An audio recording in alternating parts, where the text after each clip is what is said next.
to be a police officer and work at the police station.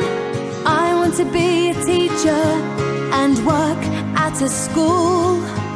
I want to be a firefighter and work at the fire station. I want to be a nurse and work at the hospital. I want to be a chef or a vet. I want to be a scientist. Can you tell me, what do you want to be? We are going to have Elder Mpeta. This clap hands for Elder Mpeta. Yes, he's going to talk to us about supply chains and logistics. Supply chains and logistics. Do we know what supply chains are? Do we know what logistics are? Yeah. Supply chains and logistics. Logistics is getting things in order into transport so that it can get somewhere on time, like on Sabbath. Getting people into the car so that you can come to church on time. Yeah. I don't know if I'm right or wrong. You correct me, but in my theological mind, this is what I think a supply chain is. So I bet you they are early to church every day, every Sabbath. Elder, I want to check with you because I gave them, I think, half your presentation. I think I did well. Clap hands for me, I did very well. Supply chain and logistics is getting the supply, which is your family, into a chain, into a line, and then logistics into your car, and getting them to church on time. Yes. Is this what happens in your house? Perfect. So you are a professional at getting everyone to church on time. Perfect. I should be in supply chain and logistics. I think after what the pastor has said, we can just go straight into questions because he has basically given us a definition of supply chain. So basically, every time you are eating your food, it starts from breakfast. And when you eat your food, whatever you are eating, getting that into that plate is part of what? Of supply chain. When you are preparing for school, just getting into those supplies, the school uniforms and everything, just being on time at home and even at school, that's all part of what? Supply chain. So basically when you talk of supply chain, you are looking at these questions that you are asking. You need to ask yourself, are you good at negotiating? Because you can imagine, like what the pastor was saying, a lot of negotiation goes in when you're trying to get the family early to church. So you need to be a good negotiator. And do you have a head for numbers? There's this, I don't know if you're looking at a trend. You need to be good at numbers one way or the other, even if you want to be a pastor, because I think you're also needing to be counting the souls that are coming, baptism and everything. So you can't run away from numbers. So I think we need to be friends with numbers. So can you think on your feet and can you improvise? I think you have seen, like the pastor has said, the deacons, they are trying to bring chairs and everything. They have to be calculating to see, okay, can all these chairs fit into that truck? We have got so many people that are going for baptism. How many trucks do we have outside? How many children can we fit into there? And what have you? So yeah, you need to be improvising, right? And you need to have a way with people. If you like mixing with people, you like talking to people, then that's one of the things that you can tick. Are you comfortable with technology? I think like with most, I think the engineers were talking about, they also use technology in their careers. So this is one area that if you are good with technology, you can also think about this. Then do you have an analytical mind? Like, can you, do you have questions? Are you always thinking, trying to solve problems and everything? And then attention to detail. If you are in particular about detail, then this is one thing that you can actually consider. So what is basically is logistics. I think this diagram will probably help. I hope it comes up. Okay, maybe my elder will just help. It's just a simple, this one. So basically this is a supply chain. So basically when you talk of a supply chain, we are simply saying this is getting something from a raw material point of view and making sure that it goes all the way to what? To the end consumer here, which is what? Which is the customer. This is you. So basically when you look at this whole thing, this is what we call supply chain. So basically what do we do in supply chain? There are a number of careers or jobs that you can actually do in supply chain. They are basically looking at people who are involved in sourcing the material. So you are looking at your buyers. They are looking at, okay, where can I source this material? Where can I get this thing? Where do we get the clothes? Where do we get the food? Where can we get this? Where can we get this component? Where can we get this part or whatever? If you're looking at a car person, you are looking at the engineers. They are using cement. They are using bricks. They are using, steel. And the people that are sourcing those materials are part of what? The supply chain. Then you are looking at the supplier himself or the factory. The people that are actually making the things now. And they are working hand in hand with what? With the supply chain. Making sure that, they are not running out of material. They've got enough to make the particular product that they need to make. Then they are looking at the distribution aspect. These are the guys now that are making sure that this, whatever is needed there, is actually what? Getting there in time. Or reverse, whatever has been made is actually getting to the market, which is your retail. So this is now your OK, your TM, your wholesale, your Econet shop and everything. So getting this stuff into this place is part of what? Of supply chain. And then obviously now we are looking at the customer now. Getting that cereal into your what? Into your bowl, or getting that uniform or whatever it is, or getting the family on time to church. This is now the consumer. This is the end bit. So all the jobs that are actually involved in getting the material from the source right through when it's a finished product to the end. This is part of supply chain. So you've got your buyers, you've got your transport managers, you've got your logistician, you've got your analysts, you've got people that are calculating to find out what material we need, and then you've got people that are actually involved in securing your transport to say, okay, we need so many trucks to move this, and we need a big truck, or we need a small truck. And even time, you were talking about time. So you need somebody who will actually say, okay, if we are going to order a clothes from China or a computer from China, how long is it going to take for it to arrive in time for it to be used maybe in our evangelistic effort, if it is a church thing, or like you had at camp, City Center Church is actually opening.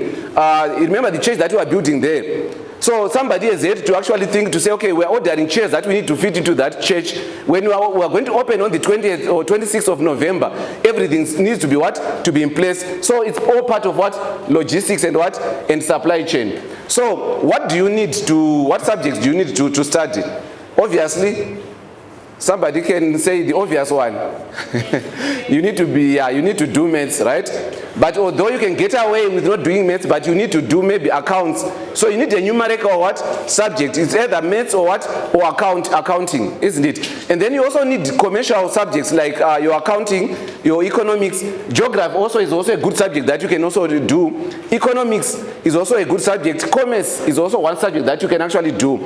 And even the sciences, you can also do the sciences in addition to one or two of these other subjects that you can do. So you find that there are a lot of opportunities within this sector, and there are a lot of things that you can actually do. So all these are part of the activities that you find in the packaging, warehousing. When people talk about storage, where you store your stuff, right? Warehousing and storage, where you talk of receiving, quality control, all these are some of the activities that are taking place within the supply chain sector. And then where do you find these professionals? Okay, you find them in private and in government. So they can work for the government, they can work in the manufacturing sector, the people that are making your cereals, that are making your meal, that are making your bags, your clothes. They can work in the retail sector, your shops, that is your TM, your OKs, right? They can also work in the service industry, like your telecommunications, your Econet, right? They can also work in there, or even in the health sector. They can also participate. It's like, when you've got emergencies, the people that are making sure that, like when with the vaccines, I don't know if you're following, there were some vaccines that were saying they needed to be what? They needed to maintain what they call a cold chain. In other words, they needed to be stored at a specific temperature. They need to be transported at a what? Specific temperature. So these guys are actually helping us in the what? In the health sector. And in the military. In fact, the origin of logistics is actually in the what? In the military. You find that some of our best guys in the logistics are actually found in the military. Why do you think that is the case? In the military? Huh? They are what? They are training the what? They training them very hard.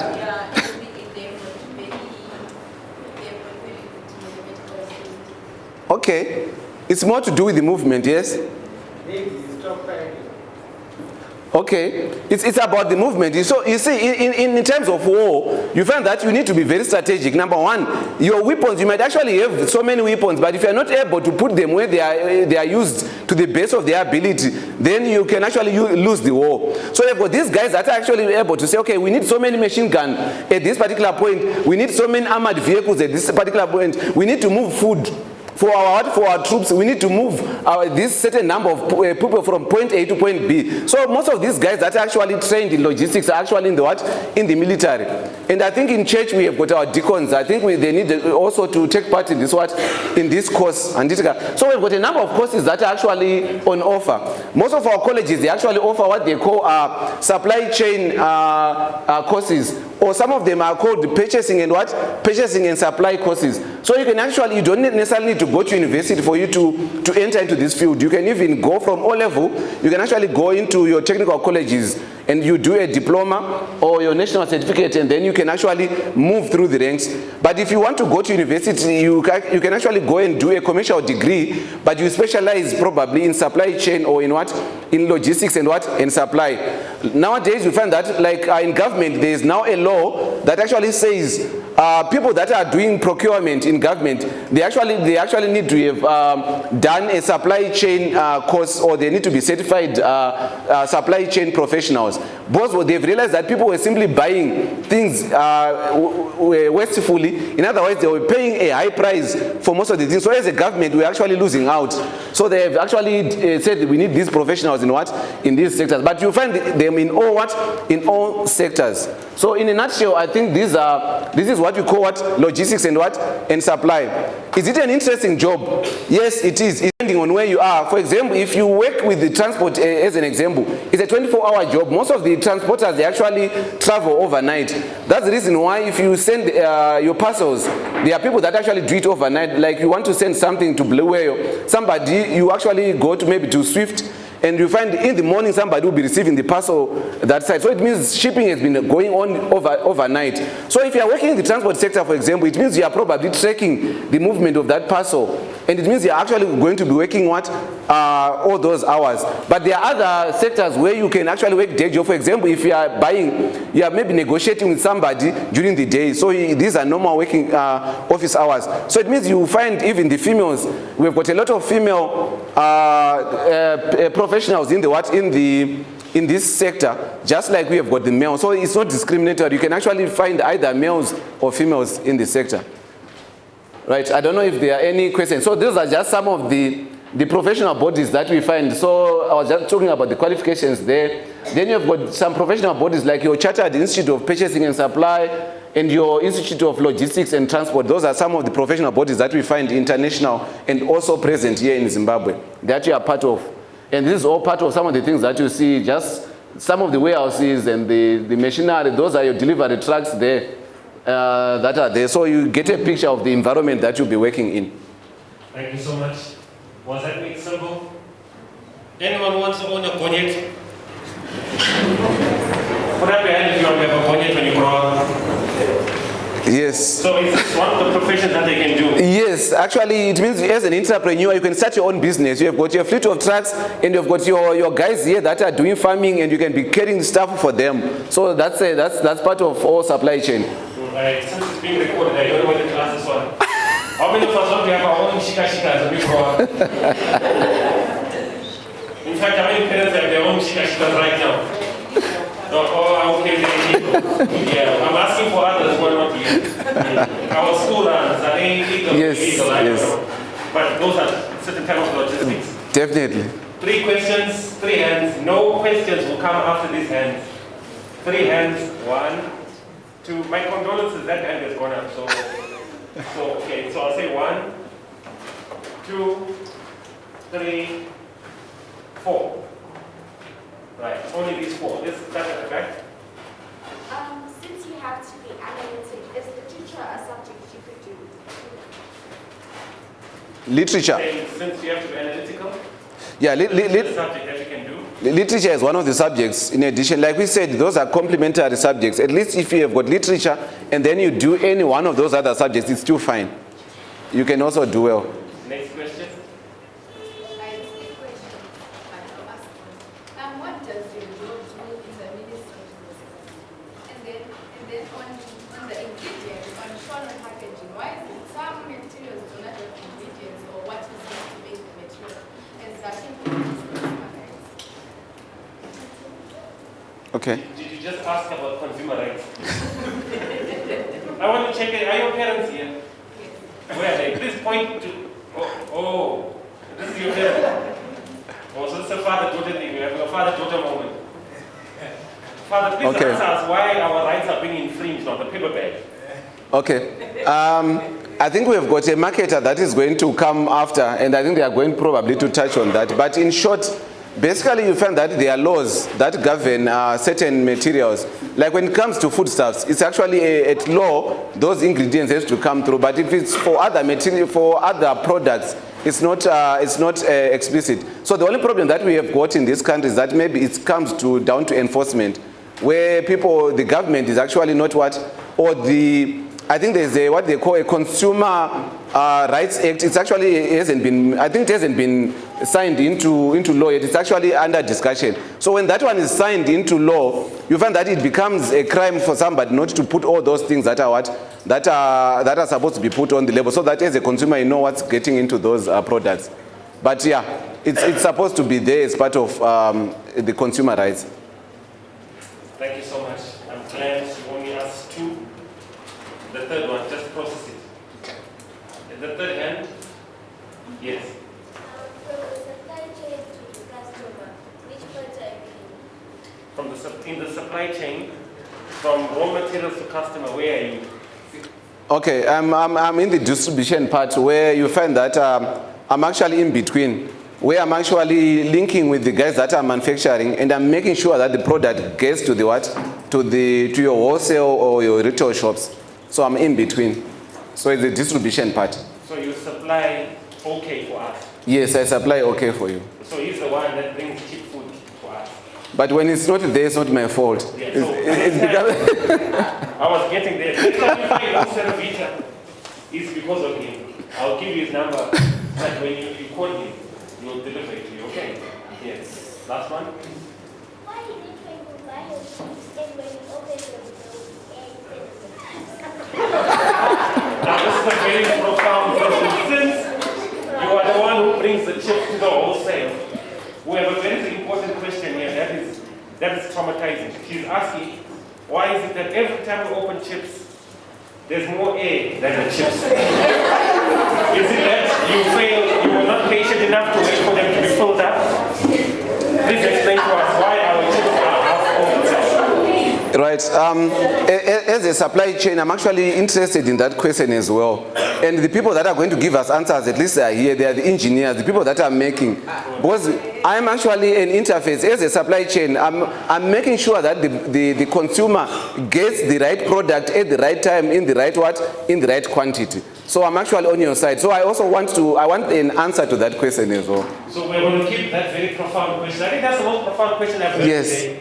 Because I've always struggled with it, but because I'm an adult, I didn't know who to ask. But now the rightful people have asked that question. Thank you so much. Let's give a hand for him.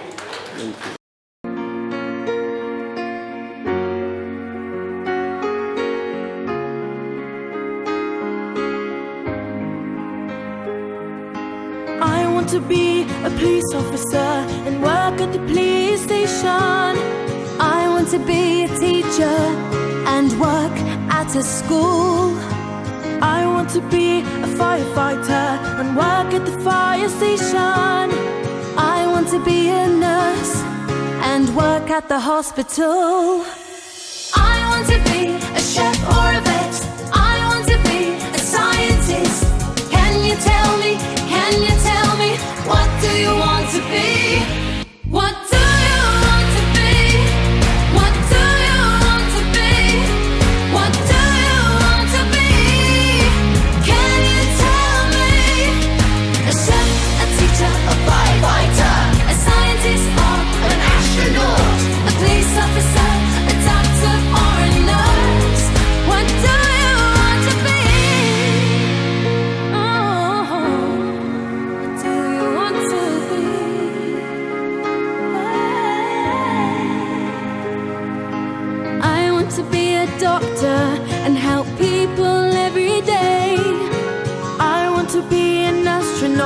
fly my rocket into space.